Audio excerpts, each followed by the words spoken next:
It was early in 2011 that I think all of the things sort of clicked. I wanted to get back to Colorado, and here's a funny story actually. It was a hard decision for me. I felt like I was sort of leaving a dream career, and but I really worried more about my girlfriend at the time. And so we had to figure out how to both get back here. And so one day, like we hadn't even kind of put the wheels in motion, but one day I was on a reference call with a founder here in Boulder that had just started a company backed by Foundry Group. And so it was like Foundry's 2009 or 2010 fund. I guess it was 2010, 2011. And I was on a call with him.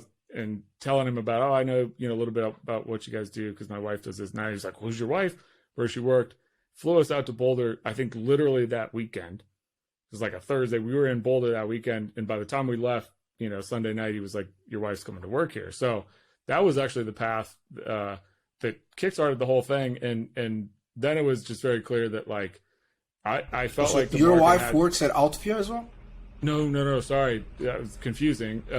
She went to work at the company at the time, was in stealth mode, but became Link Smart and was backed by Foundry Group.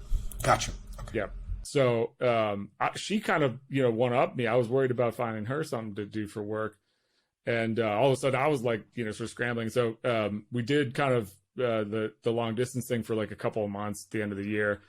And it just started to kind of emerge. And if Kevin is listening or hears this someday, I mean, Kevin ultimately one day, asked me the question like, would you want to come to work here? And I hadn't really given that much thought, but it was almost in that moment, it became clear that, like the problem that I had been suffering from, at Greenspring, like in the absence of some of the technology and what I saw, some of the opportunity, the desire to kind of want to be a part of building a company and having it be in Colorado, it all just kind of clicked. And, there's times I joke, it's like, it feels like it's been, 20 years. And there's times when it feels like it's been, 20 days, but that's just what we've been doing. We've just building, products. Get back to the Salesforce thing. In many cases, what we've done is said like Salesforce doesn't do that or doesn't do it well enough. So we're going to go build our own, assets around the periphery with the goal of just building a sort of full platform for the market that, solves problems internally, enables external engagement, makes LPs happy, all those sorts of things. And that's what we've been doing. So that's awesome.